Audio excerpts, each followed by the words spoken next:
Praise the lord, hallelujah. ದೇವರ ನಾಮಕ್ಕೆ ಸ್ತೋತ್ರವಾಗಲಿ. ಪ್ರಾರ್ಥನೆ ಮಾಡಿಕೊಳ್ಳೋಣ. ಸರ್ವ ಸೃಷ್ಟಿಕರ್ತರಾದಂಥ ತಂದೆ, ಮಗ, ಪರಿಶುದ್ಧನಾದಂಥ ತ್ರಿಯೇಕ ದೇವರೇ, ನಿಮ್ಮ ಪರಿಶುದ್ಧ ನಾಮಕ್ಕೆ ಸ್ತೋತ್ರ ಸ್ವಾಮಿ. ಈ ದಿವಸವು, ಈ ಸಮಯವು ನಿಮ್ಮಿಂದ ನೇಮಕವಾದಂಥ ದಿವಸ. ಅದಕ್ಕಾಗಿ ನಿಮಗೆ ಸ್ತೋತ್ರಗಳನ್ನು ಸಲ್ಲಿಸುವರಾಗಿದ್ದೇನೆ. ದೇವರೇ, ಈ ದಿವಸವೂ ಕೂಡ ನೀವು ನನ್ನ ಜೀವಿತದಲ್ಲಿ ಮಾಡಿದಂಥ ಅದ್ಭುತ ಕಾರ್ಯಗಳ ಸಾಕ್ಷ್ಯ ಭಾಗ 7ರಲ್ಲಿ 5ನೇ ಭಾಗವನ್ನು ನನ್ನ ಸಹೋದರ ಸಹೋದರಿಗೆ ತಿಳಿಸಲು ಆಶೀರ್ವಾದ ಮಾಡಿದ್ದಕ್ಕಾಗಿ, ಮಾಡ್ತಾ ಇರುವುದಕ್ಕಾಗಿಯೂ ನಿಮಗೆ ಸ್ತೋತ್ರ ಸ್ವಾಮಿ.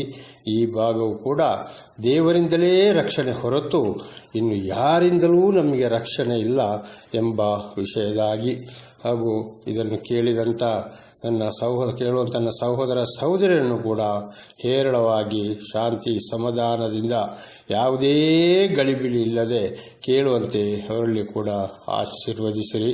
ದೇವರ ನಾಮಕ್ಕೆ ಸ್ತೋತ್ರವಾಗಲಿ. ಯೇಸುವಿನ ನಾಮದಲ್ಲಿ ಪ್ರಾರ್ಥಿಸಿದ್ದೇನೆ ನಮ್ಮ ತಂದೆಯೇ, ಆಮೇನ್, ಆಮೇನ್, ಆಮೇನ್. ಇದನ್ನು ಕೇಳುತ್ತಿರುವಂಥ ನನ್ನ ಸಹೋದರ ಸಹೋದರಿಯರೇ, ನಿಮಗೂ ನನ್ನ ನಮಸ್ಕಾರಗಳು. ನೀವೆಲ್ಲರೂ ಚೆನ್ನಾಗಿರಬಹುದೆಂದು ದೇವರ ನಾಮದಲ್ಲಿ ನಾನು ನಂಬುವನಾಗಿದ್ದೇನೆ. ಹಲ್ಲೆಲೂಯಾ. ಇವತ್ತು ಕೂಡ ನನ್ನ ಜೀವಿತದಲ್ಲಿ ಹೇಳಿದ ಹಾಗೆ ದೇವರು ಮಾಡಿದಂಥ ಅದ್ಭುತ ಕಾರ್ಯಗಳ, ಅಂದರೆ ದೇವರಿಂದಲೇ ರಕ್ಷಣೆ ಎಂಬುದಾಗಿ ಸಾಕ್ಷ್ಯ ಭಾಗ 7ರಲ್ಲಿ 5ನೇ ಭಾಗವನ್ನು ನಾವು ತಿಳಿದುಕೊಳ್ಳೋಣ. ದೇವರ ನಾಮಕ್ಕೆ ಸ್ತೋತ್ರವಾಗಲಿ.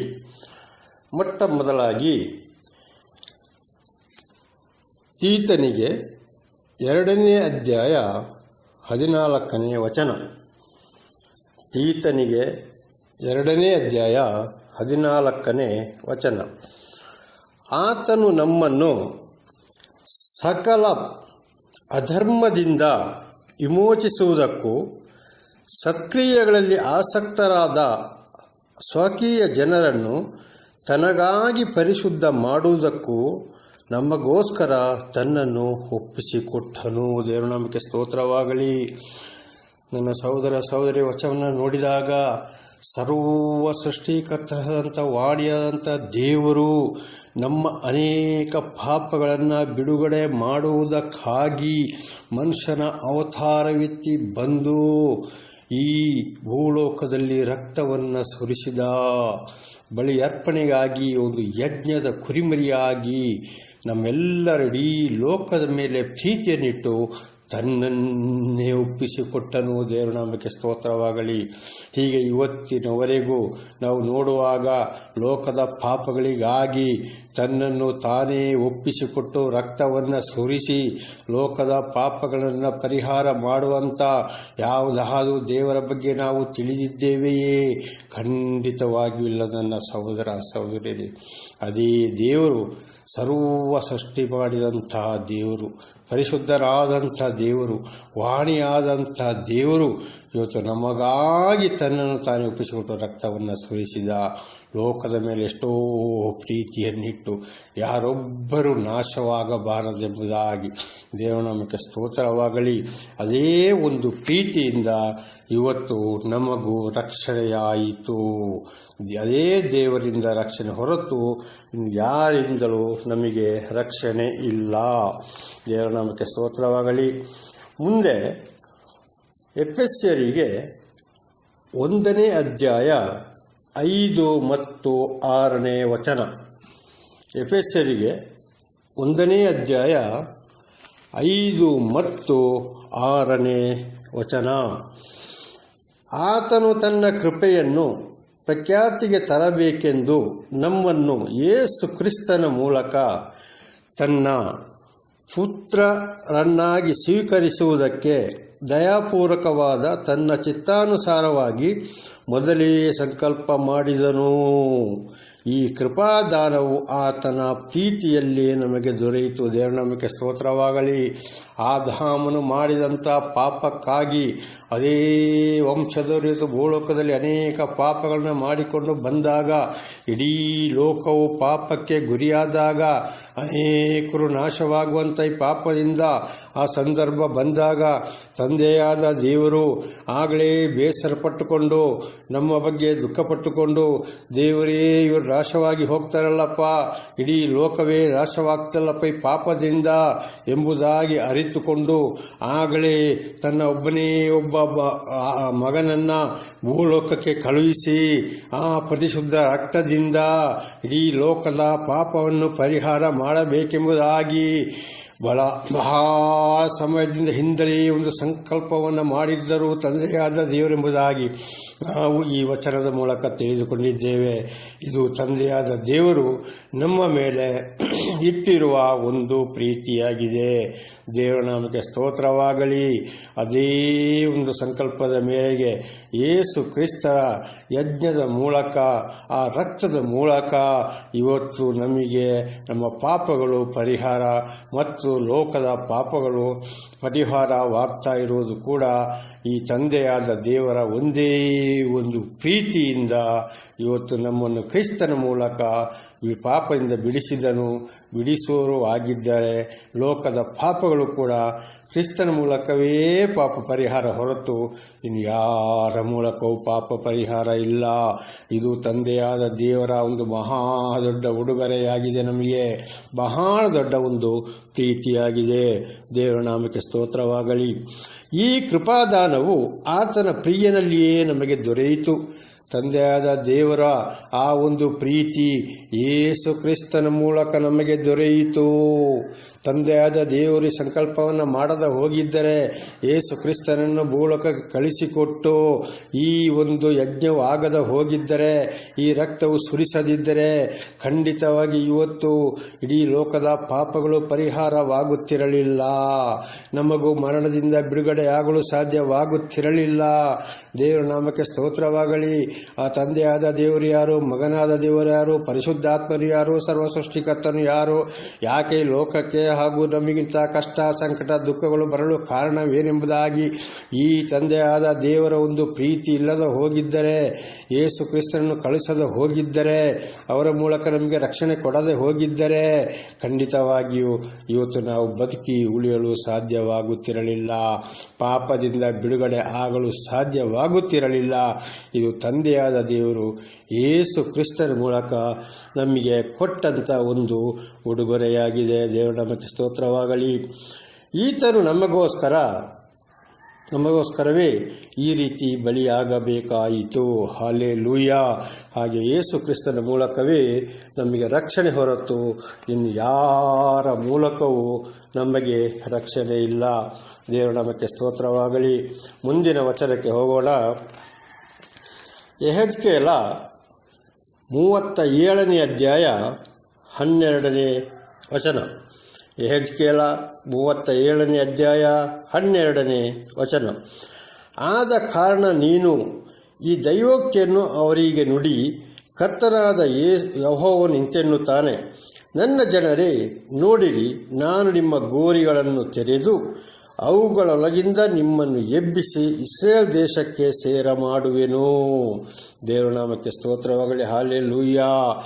ಆ ತಂದೆಯಾದ ದೇವರು ಒಬ್ಬನೇ ಒಬ್ಬ ಮಗನನ್ನು ಈ ಭೂಲೋಕಕ್ಕೆ ಕಳಿಸಿಕೊಟ್ಟು ಯಾವ ರೀತಿ ಜೀವಿಸಬೇಕು, ಯಾವುದು ಸರಿ, ಯಾವುದು ತಪ್ಪು, ಏನು ಮಾಡಬೇಕು, ಏನು ಮಾಡಬಾರದು ಎಂಬುದಾಗಿ ಪರಲೋಕದ ಸಂದೇಶವನ್ನು ಒಂದು ತಿಳಿಸಿ ಶುಭಚಾರವನ್ನು ತಿಳಿಸಿದ ಕಾರಣವೇ ಇವತ್ತು ನಮಗೆ ರಕ್ಷಣೆಯಾಯಿತು. ಆ ತಂದೆಯಾದ ದೇವರು ಹೇಳಿ ಕಳಿಸಿದಂಥ ಕೆಲಸವನ್ನೇ ಅವರ ಒಬ್ಬನೇ ಒಬ್ಬನ ಮಗನಾದ ಯೇಸು ಕ್ರಿಸ್ತನ ಮೂಲಕ ಇವತ್ತು ನಮಗೆ ತಂದೆಯಾದ ದೇವರ ಒಂದು ಶುಭ ವರ್ತಮಾನವು ಅಂದರೆ ಸುವಾರ್ತೆಯು ತಿಳಿದುಕೊಳ್ಳಲು ಕಾರಣವಾಯಿತು. ಹಾಗೆ ಅನೇಕ ರೀತಿ ಆ ಮಾತಿಗೆ ನಾವು ವಿಧೇಯರಾಗಿ ಜೀವಿಸುವುದಾದರೆ ನಮ್ಮ ಕೊನೆಯ ಜೀವದ ಒಳಗಿಂದಲೂ ಕೂಡ ಅನೇಕ ಪಾಪಗಳಿಂದ ಕೂಡ ನಾವು ಈ ಲೋಕದಲ್ಲಿ ಸಾಯಬೇಕಾದಂಥ ನಮಗೆ ಇವತ್ತು ರಕ್ಷಣೆಯಾಯಿತು. ಇನ್ನು ಮುಂದಿನ ನಮ್ಮ ಜೀವಿತವು ಕೂಡ ಸಂಪೂರ್ಣವಾಗಿ ದೇವರಿಗೆ ವಿಧೇಯರಾಗಿ ನಾವು ಜೀವಿಸುವುದಾದರೆ ಈ ಭೂಲೋಕದಲ್ಲಿ ನಾವು ಅಂತ್ಯಗೊಳ್ಳುತ್ತೇವೆ, ಪ್ರತಿಯೊಬ್ಬರೂ ಸಮಾಧಿಯಾಗುತ್ತೇವೆ. ಆಗ ದೇವರ ಒಂದು ವಾಕ್ಯದಂತೆಯೇ ಅವರ ಮಾತಿಗೆ ವಿಧೇಯರಾಗಿ ನಾವು ಜೀವಿಸಿ ಪರಿಶುದ್ಧರಾಗಿ ಭೂಲೋಕದ ಜೀವನವನ್ನು ಅಂತ್ಯಗೊಳಿಸಿ ಪರಿಶುದ್ಧರಾಗಿ ನಾವು ಮೃತರಾಗಿ ಸಮಾಧಿ ಮಾಡಲ್ಪಟ್ಟವರಾದರೆ ಅಂತಿಮ ದಿವಸದಲ್ಲಿ, ಅಂದರೆ ನ್ಯಾಯ ತೀರ್ಪಿನ ದಿವಸದಲ್ಲಿ ಅದೇ ಗೋರಿಗಳೊಂದಿಗೆ ಗೋರಿಯೊಳಗಿಂದ ನಮ್ಮನ್ನು ಎಬ್ಬಿಸಿ ಇಸ್ರೇಲ್ ಜನರೊಂದಿಗೆ ಕೂರಿಸುತ್ತೇನೆ ಎಂಬುದಾಗಿ ದೇವರ ನಾಮಕ್ಕೆ ಸ್ತೋತ್ರವಾಗಲಿ. ಕರ್ತನೆ ಹಲ್ಲೆಲೂಯಾ. ದೇವರ ನಾಮಕ್ಕೆ ಸ್ತೋತ್ರವಾಗಲಿ. ಈಗಾಗಲೇ ಅನೇಕ ಪಾಪಗಳಿಂದ ನಮ್ಮನ್ನು ಬಿಡುಗಡೆ ಮಾಡಿ ನಮ್ಮನ್ನು ಇವತ್ತು ಪರಿಶುದ್ಧತೆಯ ಕಡೆಗೆ ದೇವರು ನಡೆಸಿಕೊಂಡು ಹೋಗೋರಾಗಿದ್ದಾರೆ. ಇನ್ನು ಮುಂದಿನ ಜೀವಿತ ನಾವು ಸಂಪೂರ್ಣವಾಗಿ ದೇವರ ವಾಕ್ಯಕ್ಕೆ ವಿಧೇಯರಾಗಿ, ಅಂದರೆ ಮಾತಿಗೆ ವಿಧೇಯರಾಗಿ ಜೀವಿಸಿ ಈ ಪರಿಶುದ್ಧರಾಗಿ ಭೂಲೋಕದ ಜೀವನ ಅಂತ್ಯಗೊಳಿಸುವುದೇ ನಮ್ಮ ಒಂದು ಆಗಿದೆ. ಹಾಗೆ ಆಗುವುದಾದರೆ, ನಾವು ಅದಕ್ಕೆ ಪ್ರಯತ್ನ ಮಾಡಿ ಅದನ್ನು ಸಂಪಾದಿಸಿಕೊಳ್ಳುವುದಾದರೆ ಖಂಡಿತವಾಗಿ ನ್ಯಾಯ ತೀರ್ಪಿನ ದಿವಸ ನಮ್ಮನ್ನು ಆ ಸಮಾಧಿಯೊಳಗಿಂದ ಎಬ್ಬಿಸುವಂಥ ದೇವರಾಗಿದ್ದಾರೆ, ಇಸ್ರಾಯೇಲರೊಂದಿಗೆ ಸೇರಿಸುವ ದೇವರಾಗಿದ್ದಾರೆ. ದೇವರ ನಾಮಕ್ಕೆ ಸ್ತೋತ್ರವಾಗಲಿ. ಹಲ್ಲೆಲೂಯಾ. ಇದು ಅನ್ಯರಾದ ನಮಗೆ ದೇವರ ಒಂದು ಉಡುಗೊರೆಯಾಗಿದೆ. ದೇವರ ನಾಮಕ್ಕೆ ಸ್ತೋತ್ರವಾಗಲಿ. ಹಾಗೆ ದೇವರಿಂದಲೇ ರಕ್ಷಣೆ ಹೊರತು ಇನ್ನು ಯಾರಿಂದಲೂ ರಕ್ಷಣೆ ಇಲ್ಲ. ಯೇಸು ಕ್ರಿಸ್ತನ ಮೂಲಕವೇ ನಮಗೆ ರಕ್ಷಣೆ ಹೊರತು ಇನ್ನು ಯಾರಿಂದಲೂ ನಮಗೆ ರಕ್ಷಣೆ ಇಲ್ಲ. ದೇವರ ನಾಮಕ್ಕೆ ಸ್ತೋತ್ರವಾಗಲಿ. ರೋಮಪುರದವರಿಗೆ 6ನೇ ಅಧ್ಯಾಯ 23ನೇ ವಚನ. ರೋಮಪುರದವರಿಗೆ 6ನೇ ಅಧ್ಯಾಯ 23ನೇ ವಚನ. ಯಾಕೆಂದರೆ ಪಾಪವು ಕೊಡುವ ಸಂಬಳ ಮರಣ, ದೇವರ ಉಚಿತಾರ್ಥ ವರವು ನಮ್ಮ ಕರ್ತನಾದ ಯೇಸು ಕ್ರಿಸ್ತನಲ್ಲಿರುವ ನಿತ್ಯ ಜೀವ. ಪಾಪವು ಕೊಡುವ ಸಂಬಳ ಮರಣ. ದೇವರ ನಾಮಕ್ಕೆ ಸ್ತೋತ್ರವಾಗಲಿ. ನಮ್ಮ ಜೀವಿತದಲ್ಲಿ ಇಲ್ಲಿವರೆಗೆ ದೇವರನ್ನ ಅರಿಯದೆ ಅಥವಾ ದೇವರೇ ನಮಗೆ ದರ್ಶನ ಕೊಡದೆ ನಾವು ಬಹಳ ಈ ಲೋಕದಲ್ಲಿ ನಮ್ಮ ಶರೀರವನ್ನು ಬಹಳ ಒಂದು ಪಾಪಕ್ಕೆ ನಾವು ಗುರಿ ಮಾಡಿದ್ದೆವು. ಮನಸ್ಸು ಬಂದಾಗೆ ನಡೆದು ಇಚ್ಛಾನುಸಾರ ನಡೆದು, ಆದರೆ ಪಾಪವು ನಮ್ಮನ್ನು ಮರಣಕ್ಕೆ ತೆಗೆದುಕೊಂಡು ಹೋಗುವುದಾಗಿದೆ. ನನ್ನನ್ನು ಕೂಡ ಅದೇ ಪಾಪ ಮರಣಕ್ಕೆ ತೆಗೆದುಕೊಂಡು ಹೋಯಿತು. ಆದರೆ ದೇವರ ಒಂದು ಉಚಿತಾರ್ಥ ವರವು ಆ ಯೇಸು ಕ್ರಿಸ್ತನಲ್ಲಿ ನಮಗೆ ನಿತ್ಯ ಜೀವ ದೊರಕಿತು. ತಂದೆಯಾದ ದೇವರು ಆ ಪಾಪಗಳಿಂದ ಬಿಡುಗಡೆ ಮಾಡಿ ಯೇಸು ಕ್ರಿಸ್ತನ ಮೂಲಕ ನಮಗೆ ಇವತ್ತು ನಿತ್ಯ ಜೀವವನ್ನು ಕೊಡುವರಾಗಿದ್ದಾರೆ, ಕೊಟ್ಟವರು ಆಗಿದ್ದಾರೆ. ಮುಂದೆ ನಿತ್ಯ ಜೀವ, ಅಂದರೆ ಯಾವಾಗಲೂ ಮರಣವಿಲ್ಲದಂಥ ಜೀವ, ಪರಲೋಕದ ಕಡೆಗೆ ನಮ್ಮನ್ನು ಆ ತಂದೆಯಾದ ದೇವರು ಯೇಸು ಕ್ರಿಸ್ತನ ಮೂಲಕ ನಮ್ಮನ್ನು ನಡೆಸಿಕೊಂಡು ಹೋಗೋರಾಗಿದ್ದಾರೆ. ಹಲ್ಲೆಲೂಯಾ. ಆಗಿರುವಾಗ ಪಾಪದಿಂದ ಸಾಯಬೇಕಾಗಿದ್ದಂಥ ನನ್ನನ್ನು ಕೂಡ ದೇವರು ಯೇಸು ಕ್ರಿಸ್ತನ ಮೂಲಕ ಉಳಿಸಿದರು. ದೇವರ ನಾಮಕ್ಕೆ ಸ್ತೋತ್ರವಾಗಲಿ. ಹಾಗೆ ಇವತ್ತು ಇಡೀ ಅನೇಕರನ್ನು ಕೂಡ ಪಾಪದ ದಿಶೆಯಿಂದ ಬಿಡಿಸಿ ಕಾಯುತ್ತಿರುವವರು ಕೂಡ ಯೇಸು ಕ್ರಿಸ್ತನ ಮೂಲಕವೇ ಹೊರತು ಇನ್ನು ಯಾರ ಮೂಲಕವೂ ನಮಗೆ ರಕ್ಷಣೆ ಇಲ್ಲ. ದೇವರ ನಾಮಕ್ಕೆ ಸ್ತೋತ್ರವಾಗಲಿ. ಹಲ್ಲೆಲೂಯಾ. ಮುಂದೆ ಮಾರ್ಕ 10:45 ಓದಿಕೊಳ್ಳೋಣ. ಮಾರ್ಕ 10ನೇ ಅಧ್ಯಾಯ 45ನೇ ವಾಕ್ಯ. ಸೇವೆ ಮಾಡುವುದಕ್ಕೂ ಅನೇಕರನ್ನು ಬಿಡಿಸಿಕೊಳ್ಳುವುದಕ್ಕೂ ತನ್ನ ಪ್ರಾಣವನ್ನು ಈಡುಕೊಡುವುದಕ್ಕೂ ಬಂದನು ಎಂದು ಹೇಳಿದನು. ದೇವರ ನಾಮಕ್ಕೆ ಸ್ತೋತ್ರವಾಗಲಿ. ಹಲ್ಲೆಲೂಯಾ. ಮನುಷ್ಯ ಕುಮಾರನು ಸಹ ಸೇವೆ ಮಾಡಿಕೊಳ್ಳುವುದಕ್ಕೆ ಬರಲಿಲ್ಲ, ಬದಲಾಗಿ ನಮ್ಮಿಂದ ಅನೇಕ ಕೆಲಸಗಳನ್ನು ಮಾಡಿಸಿಕೊಳ್ಬೇಕೆಂಬುದಾಗಿ ಬರಲಿಲ್ಲ. ನನ್ನ ಸಹೋದರ ಸಹೋದರಿಯರೇ, ಸರ್ವ ಸೃಷ್ಟಿಕರ್ತನಾದ ದೇವರು ಮನುಷ್ಯರ ಕೈಯಲ್ಲಿ ಸೇವೆ ಹೊಂದೋನು ಅಲ್ಲ ಎಂಬುದಾಗಿ ಅಪೊಸ್ತಲರ ಕೃತ್ಯದಲ್ಲಿ ನಾವು ನೋಡುತ್ತೇವೆ. ಆದಿಕಾಂಡ 1ನೇ ಅಧ್ಯಾಯದಲ್ಲಿ ನೋಡುವಾಗ 6 ದಿವಸದಲ್ಲಿ ಸರ್ವವನ್ನು ಸೃಷ್ಟಿ ಮಾಡಿದಂಥ ದೇವರು, ಆಮೇಲೆ ಆದಿಕಾಂಡದಿಂದ ಪ್ರಕಟಣೆ ಗ್ರಂಥದವರೆಗೆ ನಾವು ನೋಡುವಾಗ ಅನೇಕ ಕಾರ್ಯಗಳನ್ನು ಮಾಡಿದಂಥ ದೇವರು, ಇನ್ನು ಮುಂದೆ ಅಂತ್ಯಕಾಲದಲ್ಲಿ ಸರ್ವವನ್ನು ನಾಶ ಮಾಡುವಂಥ ದೇವರು, ಇಂಥ ಒಂದು ಸರ್ವಶಕ್ತನಾದಂಥ ದೇವರಿಗೆ ನಾವು ಏನಾದರೂ ಕೆಲಸ ಮಾಡಿಕೊಡಬೇಕಾಗಿದೆಯೇ, ಅಥವಾ ಆ ದೇವರು ನಮ್ಮಿಂದ ಏನಾದರೂ ಸೇವೆಯನ್ನು ಹೊಂದುತ್ತಾನೆಯೇ? ಖಂಡಿತವಾಗಿಯೂ ಇಲ್ಲ. ಅದಕ್ಕೆ ಮನುಷ್ಯಕುಮಾರನು ಸಹ ಸೇವೆ ಮಾಡಿಸಿಕೊಳ್ಳುವುದಕ್ಕೆ ಬರಲಿಲ್ಲ, ಸೇವೆ ಮಾಡುವುದಕ್ಕೂ ಅನೇಕರನ್ನು ಬಿಡಿಸಿಕೊಳ್ಳುವುದಕ್ಕಾಗಿ ಬಂದನು ಎಂಬುದಾಗಿ. ಯಾರ ಸೇವೆ? ಅದೇ ದೇವರು ಸೃಷ್ಟಿ ಮಾಡಿದಂಥ ಮನುಷ್ಯರಾದ ನಮ್ಮ ಸೇವೆ. ಅಂದರೆ ಅನೇಕ ರೋಗಿಗಳನ್ನು, ಕುರುಡರನ್ನು, ಕುಂಟರನ್ನು, ಯಾತ್ನಿಕವಾಗಿ ಸತ್ತವರನ್ನು, ರೋಗಿಗಳನ್ನು, ಇಂಥವರಿಗೆ ಒಂದು ಬೆಳಕನ್ನೇ ಕೊಡುವುದೇ, ಅವರೆಲ್ಲರನ್ನು ಪಾಪದಿಂದ ಬಿಡುಗಡೆ ಮಾಡುವುದೇ ಆ ದೇವರ ಗುರಿಯಾಗಿತ್ತು. ಅದನ್ನು ಮಾಡುವುದಕ್ಕೂ ಅನೇಕರನ್ನು ಬಿಡಿಸಿಕೊಳ್ಳುವುದಕ್ಕೆ, ಅಂದರೆ ಪಾಪದಿಂದ ಬಂದಂಥ ಈ ಅನೇಕ ಕಷ್ಟ, ಸಂಕಟ, ದುಃಖಗಳಿಂದ ಬಿಡಿಸಿಕೊಳ್ಳುವುದಕ್ಕಾಗಿಯೂ ತನ್ನ ಪ್ರಾಣವನ್ನು ಈಡುಕೊಡುವುದಕ್ಕಾಗಿಯೂ. ದೇವರು ನಮಗೆ ಸ್ತೋತ್ರವಾಗಲಿ. ಆದಾಮನ ಮೂಲಕ ಬಂದಂತಹ ಪಾಪಗಳಿಗೆ ಪರಿಶುದ್ಧ ರಕ್ತ ಸುರಿಯದೆ ಈ ಲೋಕದಲ್ಲಿ ಪಾಪ ಪರಿಹಾರ ಇಲ್ಲ. ಆದ್ದರಿಂದ ಪರಿಶುದ್ಧ ರಕ್ತ ಯಾರಲ್ಲಿಯೂ ಇಲ್ಲ. ಹಳೆ ಒಡಂಬಡಿಕೆಯಲ್ಲಿ ನೋಡುವಾಗ ಪ್ರಾಣಿಗಳನ್ನು ಬಲಿ ಕೊಡುತ್ತಿದ್ದರು.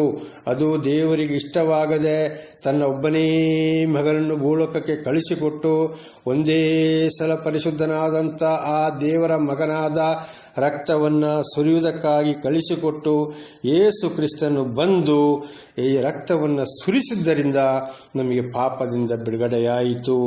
ಅದಕ್ಕೆ ತನ್ನ ಪ್ರಾಣವನ್ನು ಈಡುಕೊಡುವುದಕ್ಕಾಗಿಯೂ ಬಂದನು ದೇವರೇ. ನಮ್ಮ ಸಹೋದರ ಸಹೋದರಿಯರೇ, ಇದಕ್ಕಾಗಿ ನಮ್ಮ ಪಾಪಗಳಿಗಾಗಿ ತನ್ನ ಪ್ರಾಣವನ್ನೇ ಬಲಿ ಅರ್ಪಿಸಲಿಕ್ಕೆ ಬಂದು ಪ್ರಾಣವನ್ನು ಬಲಿ ಅರ್ಪಿಸಿ ತನ್ನ ಪರಿಶುದ್ಧವಾದ ರಕ್ತವನ್ನು ಸುರಿಸಿ ಇವತ್ತು ನಮ್ಮನ್ನು ರಕ್ಷಣೆಯ ಮಾರ್ಗಕ್ಕೆ ತಂದಿದ್ದಾರೆ.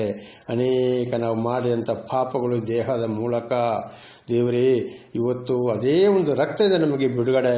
ಅದು ಮಾತ್ರವಲ್ಲ, ಇಡೀ ಲೋಕದ ಪಾಪಗಳನ್ನು ಕೂಡ ಬಿಡಿಸಿದವರಾಗಿದ್ದಾರೆ. ದೇವರ ನಮಗೆ ಸ್ತೋತ್ರವಾಗಲಿ. ಹಾಗೆ ಇವತ್ತು ನಮಗೆ ಅದೇ ದೇವರೊಬ್ಬನೇ ಒಬ್ಬ ಮಗನಾದ ಯೇಸು ಕ್ರಿಸ್ತನ ಮೂಲಕವೇ ನಮಗೆ ರಕ್ಷಣೆ ಹೊರತು ಇನ್ನು ಯಾರಿಂದಲೂ ನಮಗೆ ರಕ್ಷಣೆ ಇಲ್ಲ. ಕೊನೆಯದಾಗಿ ಯೆಶಾಯ 65ನೇ ಅಧ್ಯಾಯ 1ರಿಂದ 5ರವರೆಗೆ ಓದಿಕೊಳ್ಳೋಣ. ಯೆಶಾಯ 65, 1ರಿಂದ 5. ವಿಜ್ಞಾಪಿಸಿಕೊಳ್ಳದವರಿಗೂ ಪ್ರಸನ್ನಾಗಿದ್ದೆನು, ನನ್ನನ್ನು ಹುಡುಕದವರಿಗೂ ಸಿಕ್ಕಿದೆನು. ನನ್ನ ನಾಮವನ್ನೆತ್ತಿ ಪ್ರಾರ್ಥಿಸದ ಜನಾಂಗಕ್ಕೂ ಇಗೋ ನಾನಿದ್ದೇನೆ ಎನ್ನುತ್ತಿದ್ದೆನು. ನನ್ನ ಸಹೋದರ ಸಹೋದರಿಯರೇ, ನಾವು ಯಾರ ಬಳಿಗೂ ದೇವರು ಎಲ್ಲಿದ್ದಾನೆ, ಪಾಪದಿಂದ ಬಿಡುಗಡೆ ನಮ್ಮನ್ನು ಯಾರು ಮಾಡಿಸ್ತಾನೆಂಬುದಾಗಿ ನಾವು ಕೇಳಿಕೊಂಡು ಹೋಗಲಿಲ್ಲ. ಬದಲಾಗಿ ದೇವರೇ ನಮಗೆ ಪ್ರತ್ಯಕ್ಷನಾದ, ಅಪೊಸ್ತಲನಾದ ಪೌಲನಿಗೆ ಪ್ರತ್ಯಕ್ಷನಾದ ಹಾಗೆ ಅದೇ ದೇವರು ಇವತ್ತು ನಮ್ಮನ್ನು ಪಾಪದಿಂದ ಬಿಡುಗಡೆ ಮಾಡಿ, ಹಾಗೆ ದೇವರೇ ನಮ್ಮನ್ನು ಹುಡುಕಿಕೊಂಡು ಬಂದಿದ್ದಾರೆ ಹೊರತು ನಾವು ದೇವರನ್ನು ಹುಡುಕಿಕೊಂಡು ಹೋಗಲಿಲ್ಲ. ಇತರರ ಮೂಲಕ, ದೇವರ ಆಯ್ಕೆಯಾದವರ ಮೂಲಕ, ಪ್ರೀತಿಪಟ್ಟವರ ಮೂಲಕ ಇವತ್ತು ದೇವರು ನಮಗೆ ಪ್ರಸನ್ನನಾಗ್ತಾ ಇದ್ದಾನೆ. ನಾವು ಹುಡುಕದಿದ್ದರೂ ಅವರ ಮೂಲಕ ನಮಗೆ ಸಿಗ್ತಾ ಇದ್ದಾನೆ. ದೇವರ ನಾಮಕ್ಕೆ ಸ್ತೋತ್ರವಾಗಲಿ. ಹಲ್ಲೆಲೂಯಾ. ನನ್ನ ನಾಮವನ್ನೆತ್ತಿ ಪ್ರಾರ್ಥಿಸದ ಜನಾಂಗಕ್ಕೂ ಇಗೋ ನಾನಿದ್ದೇನೆ ಎನ್ನುತ್ತಿದ್ದೇನು. ಒಂದು ಸಮಯದಲ್ಲಿ ನಾವು ಹಿಂದೆ ಹೇಳಿದ ಹಾಗೆ ನಾನೊಂದು ಕ್ರೈಸ್ತ ವಿರೋಧಿಯಾಗಿದ್ದಾಗ ನಾಮವನ್ನೆತ್ತಿ ಪ್ರಾರ್ಥಿಸಲಿಲ್ಲ, ಬದಲಾಗಿ ಕ್ರೈಸ್ತ ವಿರೋಧಿಯಾಗಿದ್ದೆ. ಆಗ ನನಗೆ ಗೊತ್ತಿಲ್ಲದ ಹಾಗೆ ದೇವರು ಯಾರ ಮೂಲಕ ನನಗೆ ತಿಳಿಯಪಡಿಸಿದರೋ ಅವರ ಮೂಲಕವೇ ನಾನಿದ್ದೇನೆ ಎಂಬುದಾಗಿ ನನ್ನನ್ನು ಇವತ್ತು ರಕ್ಷಿಸಿದಂಥದ್ದು ಆ ದೇವರ ನಾಮವಾಗಿದೆ. ದೇವರ ನಾಮಕ್ಕೆ ಸ್ತೋತ್ರವಾಗಲಿ. ಹಲ್ಲೆಲೂಯಾ. ನನ್ನನ್ನು ತೊರೆದು ಮನಸ್ಸು ಬಂದ ಹಾಗೆ ದುರ್ಮಾರ್ಗದಲ್ಲಿ ನಡೆಯುವ ಜನರನ್ನು ನಾನು ದಿನವೆಲ್ಲ ಕೈ ಚಾಚಿ ಕರೆದೆನು. ದೇವರು, ನನ್ನ ಸಹೋದರ ಸಹೋದರಿಯರೇ, ನನಗೂ ದೇವರು ಯಾರು ಏನೆಂಬುದನ್ನು ಕೂಡ ನನಗೆ ಗೊತ್ತಿರಲಿಲ್ಲ. ಆದರೆ ಈ ಒಂದು ವಚನದ ಪ್ರಕಾರ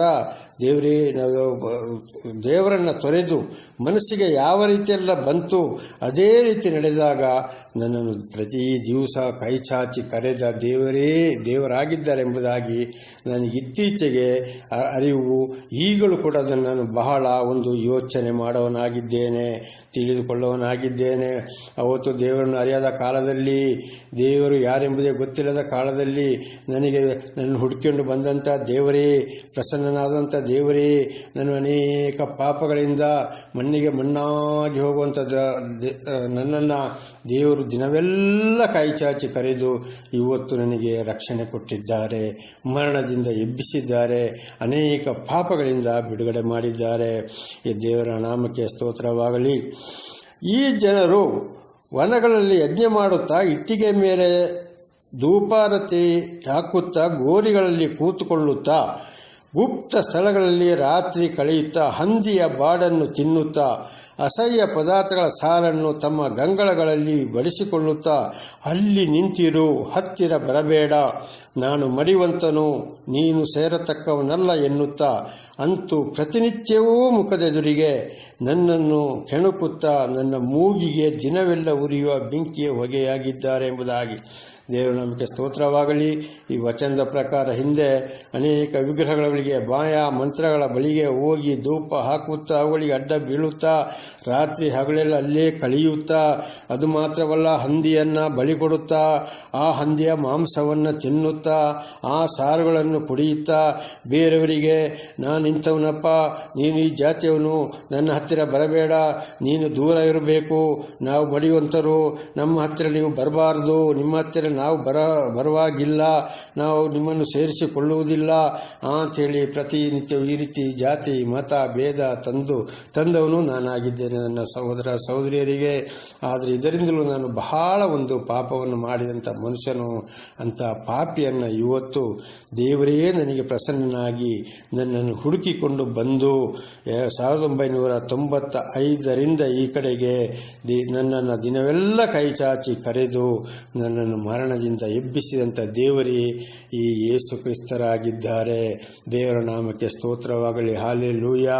ಹಾಗೆ ಇವತ್ತು ಅನೇಕರನ್ನು ಕೂಡ ಪಾಪಗಳನ್ನು ಬಿಡಿಸುವಂಥ ದೇವರು, ರಕ್ಷಣೆ ಕೊಟ್ಟಂಥ ದೇವರು, ಪಾಪಿಗಳನ್ನು ಹುಡುಕಿಕೊಂಡು ಹೋಗುವಂಥ ದೇವರು, ವಿಜ್ಞಾಪನೆ ಮಾಡದವರಿಗೂ ಸಿಕ್ಕುವಂಥ ದೇವರು, ಹುಡುಕದವರಿಗೂ ಸಿಕ್ಕುವಂಥ ದೇವರು, ಒಬ್ಬರೇ ಒಬ್ಬರು ದೇವರಾಗಿದ್ದಾರೆ, ಆ ಯೇಸು ಕ್ರಿಸ್ತ. ದೇವರ ನಾಮಕ್ಕೆ ಸ್ತೋತ್ರವಾಗಲಿ. ಹಲ್ಲೆಲೂಯಾ. ಇವತ್ತು ಅವರಿಂದಲೇ ಬಿಡುಗಡೆ ಹೊರತು ಇನ್ನು ಯಾರಿಂದಲೂ ಬಿಡುಗಡೆ ಇಲ್ಲ. ಆ ದೇವರಿಂದಲೇ ರಕ್ಷಣೆ ಹೊರತು ಇನ್ಯಾರಿಂದಲೂ ನಮಗೆ ರಕ್ಷಣೆ ಇಲ್ಲ. ನನ್ನ ಸಹೋದರ ಸಹೋದರಿಯರೇ, ದೇವರ ನಾಮಕ್ಕೆ ಸ್ತೋತ್ರವಾಗಲಿ. ಪ್ರಾರ್ಥನೆ ಮಾಡಿಕೊಳ್ಳೋಣ. ಸರ್ವ ಸೃಷ್ಟಿಕರ್ತನಾದಂಥ ತಂದೆ, ಮಗ, ಪರಿಶುದ್ಧನಾದ ತ್ರಿಯೇಕ ದೇವರೇ, ನಿಮ್ಮ ಪರಿಶುದ್ಧ ನಾಮಕ್ಕೆ ಸ್ತೋತ್ರವಾಗಲಿ. ಸ್ವಾಮಿ, ನನ್ನ ಜೀವಿತದಲ್ಲಿ ನೀವು ಮಾಡಿದಂಥ ಅದ್ಭುತ ಕಾರ್ಯಗಳ ಸಾಕ್ಷ್ಯ ಭಾಗ 7ರಲ್ಲಿ 5ನೇ ಭಾಗವನ್ನು ನನ್ನ ಸಹೋದರ ಸಹೋದರರಿಗೆ ನಿಮ್ಮ ಪರವಾಗಿ ಸಾಕ್ಷಿ ನುಡಿಯುವಂತೆ ಆಶೀರ್ವದಿಸಿದ್ದೀರಿ. ಅದಕ್ಕಾಗಿ ನಿಮಗೆ ಸ್ತೋತ್ರ. ಇದನ್ನು ಕೇಳಿದಂಥ ನನ್ನ ಸಹೋದರ ಸಹೋದರಿಯರೆಲ್ಲರನ್ನೂ ಕೂಡ ನೀವು ಆಶೀರ್ವಾದ ಮಾಡುವುದಕ್ಕಾಗಿ ಸ್ತೋತ್ರ. ಅವರ ಕುಟುಂಬದಲ್ಲಿಯೂ ಶಾಂತಿ ಸಮಾಧಾನ ನಿಲ್ಲಿಸಲಿ. ದೇವರ ನಾಮಕ್ಕೆ ಸ್ತೋತ್ರವಾಗಲಿ. ನಿಮ್ಮ ನಾಮದಲ್ಲೇ ಹೊರತು ಇನ್ನು ಯಾರ ನಾಮದಲ್ಲಿಯೂ ರಕ್ಷಣೆ ಇಲ್ಲ. ಯೇಸುವಿನ ನಾಮದಲ್ಲಿ ಪ್ರಾರ್ಥಿಸಿದ್ದೇನೆ ನಮ್ಮ ತಂದೆಯಾದ ದೇವರೇ. ಆಮೇನ್, ಆಮೇನ್, ಆಮೇನ್. ಇದನ್ನು ಕೇಳಿದಂಥ ನನ್ನ ಸಹೋದರ ಸಹೋದರಿಯರೇ, ನಿಮಗೂ ಕೂಡ ನನ್ನ ಧನ್ಯವಾದಗಳು.